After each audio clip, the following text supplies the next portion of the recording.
la réalité dans le monde de l'innovation dépasse souvent ce que l'on avait prévu et que les usages vont au-delà. Mon propos est de me projeter dans les années qui viennent pour durer. On a quand même pas mal fait le ménage à l'intérieur de l'entreprise. Tout est bien calé, bien huilé, les systèmes ont été rénovés. Donc finalement, qu'est-ce qu'on va apporter comme innovation? J'ai choisi de vous parler des objets communicants.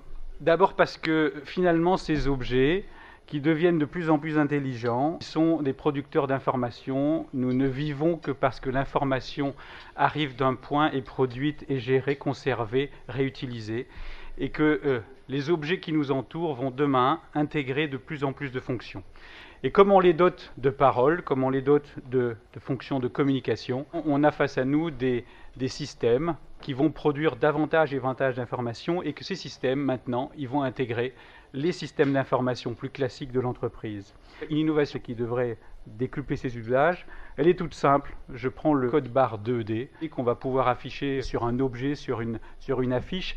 C'est devenu un point d'entrée sur le système d'information de l'entreprise. Vous pourrez le flasher et avec les très belles applications mobiles et les services associés que les opérateurs vont nous proposer, chaque objet que l'on rencontre dans la vie peut devenir un objet cliquable qui va intégrer le système d'information puisque ça devient un point d'entrée. Donc c'est tout simple, ce petit code barre 2D, mais c'est le début d'une révolution dans la communication. Alors à ça, on va ajouter l'explosion des protocoles. On connaît le RFID, on connaît le Wi-Fi, on connaît le Bluetooth. Il en arrive dédiés à ces objets communicants qui, eux, vont également, finalement, permettre de les intégrer à nos systèmes. Tous ces objets, c'est une explosion de l'information. C'est une explosion des usages qui va être fait de cette information. Dans le monde du secteur public, on voit émerger des projets de type open data. On va publier, rendre accessible l'information.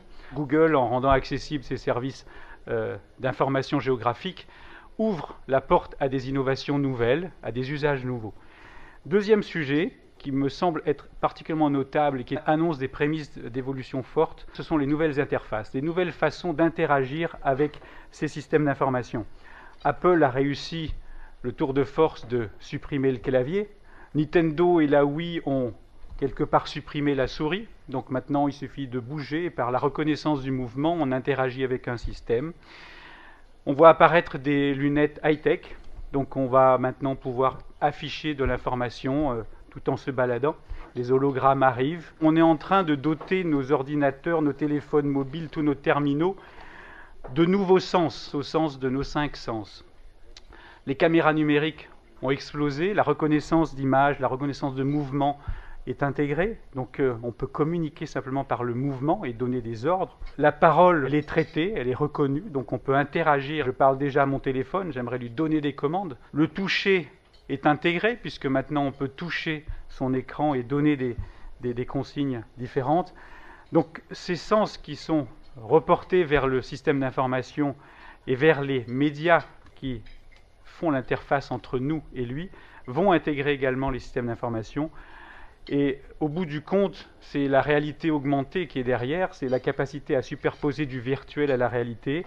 Et ça, c'est des applications nouvelles. Le point intéressant, c'est que ces objets qui communiquent, cette réalité augmentée dont les usages vont se déployer, ouvrent notre champ ailleurs que dans les champs d'application plus classiques et qu'on va finalement faire de l'innovation cross-sectorielle, de la santé et des TIC, de l'agriculture ou de la culture et des TIC.